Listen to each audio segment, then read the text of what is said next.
On l'a dit quand on est arrivé au début, la mission qu'on a confiée à Fabien et que Fabien est venu nous chercher, on a dit on voulait gagner des matchs bien sûr et gagner des compétitions. On a gagné le tournoi l'année dernière, on avait l'ambition de le regagner cette année, même si on savait qu'on était sur une année où on avait 3 déplacements et dont l'Angleterre bien sûr et puis surtout l'Irlande qui est numéro 1 mondial aujourd'hui, juste devant nous. Donc oui. c'est sûr qu'on voulait, on attendait ce match pour vraiment, avec notre jeune équipe encore, se tester dans un contexte bien sûr hostile et difficile. Malheureusement, je crois qu'il est arrivé un peu tôt dans cette compétition pour nous. On avait des joueurs qui à ce moment-là n'étaient peut-être pas prêts. On avait joué que 6 jours avant à Rome aussi, donc voilà, donc on cherchait des excuses. Mais la logique a été respectée. Ouais, je crois que les Irlandais méritent leur trophée. Comme j'ai dit, ils sont numéro 1 mondial aujourd'hui, on est juste derrière eux. Voilà, c'est déjà quand même une satisfaction d'avoir 2 équipes du Nord au classement mondial en tête. Ce qui est, je ne sais pas si c'était déjà arrivé, mais voilà, moi c'est sûr qu'on est déçus. On était déçus de nos premiers matchs. On a rectifié le tir au 3e match contre l'Écosse avec du mieux. Et je crois qu'on a bien fini avec ce match en Angleterre et le match d'hier. Mais c'était bien sûr pas assez pour aller rivaliser avec les Irlandais chez eux. Laurent Labitte, l'entraîneur de l'attaque du 15 de France, est avec nous, notre invité exceptionnel dans Bartoli Time. Laurent, essayez de ne pas trop bouger. Je ne sais pas où vous êtes, mais la qualité audio n'est pas magique. Donc on va essayer de poursuivre cette interview. Mais il fait les 100 pas parce qu'il essaie de se relaxer d'avoir que le PSG ait perdu. Tu comprends pas. T'es pas supporter. Ça suffit, Marion. Justement, Laurent, restez avec nous. Il y aura la compte de Christophe Galtier dans quelques instants. Mais d'autres questions rugby, tout de même, avec vous. Laurent, qu'est-ce que l'Irlande a de plus que nous aujourd'hui ? Je crois que l'Irlande est une équipe qui a l'habitude de jouer ensemble. Je crois que ces équipes-là, l'Irlande, le Pays de Galles hier, même si on a été supérieur à eux, mais on voit ce qu'elles affichent en termes de maturité collective et d'expérience. Ils ont des joueurs à plus de 100 sélections, 150 sélections, 120 sélections. Nous, aujourd'hui, notre joueur le plus capé, c'est Gaël Ficou qui va approcher les 80. Et ensuite, après, on a tous les joueurs aux alentours de 40, 50, 30, 10, on a des jeunes joueurs. Donc je crois qu'on a fait beaucoup de chemin, je crois qu'on les a rattrapés.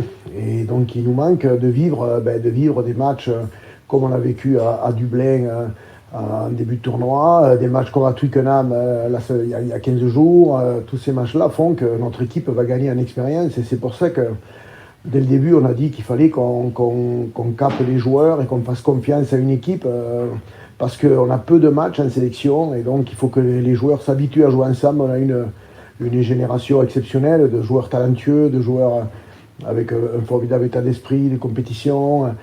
Voilà, donc il faut leur donner cette confiance et aussi le droit à l'erreur des fois, comme un peu s'est passé à Dublin, en surjouant un peu au début.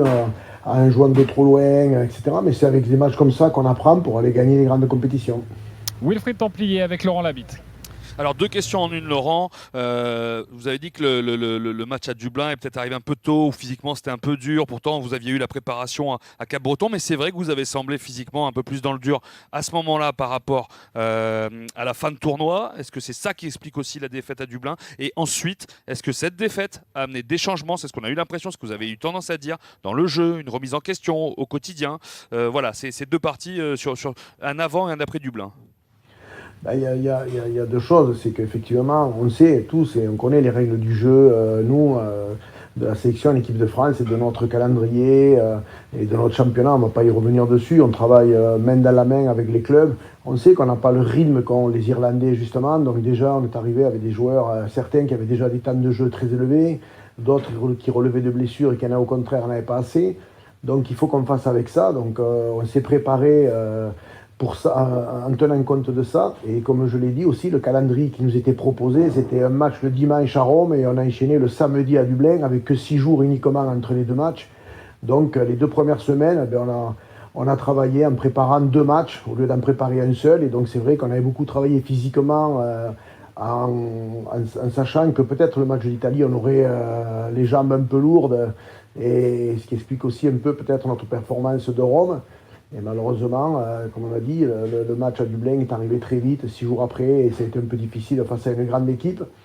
Et la deuxième chose, c'est qu'effectivement, on a aussi vu que cette année, au niveau de l'arbitrage, notamment dans le rugby, il était plutôt donné, on va dire, la prime à l'offensive, d'avoir le ballon plutôt que de défendre. On a une très très grande défense depuis 3 ans et demi en équipe de France, depuis que Sean Edwards est arrivé. Et aujourd'hui, on a bien vu sur ce tournoi qu'il était très très dur, très très difficile de contester les ballons, de récupérer des pénalités. Donc beaucoup de fautes sifflées contre la défense. Donc c'est vrai qu'après le match de Dublin, on a essayé de s'adapter à cet arbitrage-là, déjà nous sur notre défense, et puis effectivement d'essayer de posséder un peu plus de ballon, d'être plus efficace avec le ballon et d'essayer de jouer plus haut aussi dans le terrain pour pouvoir prendre de risques au niveau de la discipline. Laurent Labitte est avec nous en direct dans Bartoli Time, l'entraîneur de l'attaque du 15 de France. De toute façon, ne vous inquiétez pas, Laurent, l'Irlande ne va pas arriver trop vite lors de la Coupe du Monde, mais vous allez tranquillement les taper en quart de finale. Marion Bartoli. Oui, Laurent, moi j'ai une question par rapport à l'équipe type. Est-ce qu'avec Fabien, vous avez vraiment déjà en tête une équipe type arrêtée, ou vous vous dites que non, il y a encore pas mal de postes qui sont mis en concurrence? Non, on a une grande ossature de notre équipe. C'était aussi ce que l'on voulait au début du mandat, par expérience. Malheureusement, depuis longtemps, pour X raisons, on ne veut pas rentrer dans ce qui s'est passé avant, mais c'est vrai que souvent l'équipe de France arrivait à la préparation de la Coupe du Monde en voulant mettre ces 3 mois à profit pour déjà se mettre au niveau et puis ensuite surtout trouver son équipe. Nous, on a travaillé pour que quand on arrivait à la préparation de la Coupe du Monde, on ait déjà quasiment notre équipe type prête, plus le groupe aussi. Donc on a le droit de prendre 33 joueurs. Je dirais qu'aujourd'hui, sur 33 joueurs, on a quasiment 27-28 joueurs que l'on sait qu'on va mener avec nous. Et ensuite, après, il en reste encore des places à prendre. Et puis malheureusement, il y aura aussi le jeu des blessures, comme on le sait d'ici la fin de la saison. Donc c'est vrai qu'on a quand même aujourd'hui, nous, bien avancé, beaucoup de certitudes sur la grande majorité de notre groupe. Oui, mais il y aura des aléas et on l'espère le moins possible avec 3 mois encore de compétition. J'imagine que vous allez trembler un petit peu. Wilfried Templier, la dernière question avec Laurent Labitte. Est-ce que vous êtes favori de cette Coupe du Monde? Vous n'êtes peut-être pas tout seul. Et avec qui? C'est difficile d'avouer ça parce que vous n'êtes pas premier mondial. L'Irlande vient faire le Grand Chelem. Est-ce que vous accompagnez l'Irlande? Est-ce qu'on parle de la Nouvelle-Zélande, de l'Afrique du Sud? C'est très difficile parce que les entraîneurs ont toujours tendance à dire bon, il y a aussi eux, il y a aussi eux, il y a aussi eux. Mais plus sérieusement, Laurent. Non, il est favori, Laurent. On sait qu'on suscite, il y a beaucoup d'attentes et on voit ce qui se passe chaque fois que l'équipe joue, que ce soit à l'extérieur. Beaucoup de supporters font les déplacements, nous soutiennent. Quand c'est au Stade de France, maintenant, c'est une atmosphère incroyable, les matchs qui se déroulent. Donc voilà, donc c'est sûr, elle se passe chez nous. Donc on ne peut pas dire non plus qu'on est outsider, mais l'objectif pour nous était aussi de se dire que le 8 septembre, quand la Coupe du Monde allait commencer, on voulait être sur la même ligne de départ que nos concurrents et être en capacité à les regarder les yeux dans les yeux.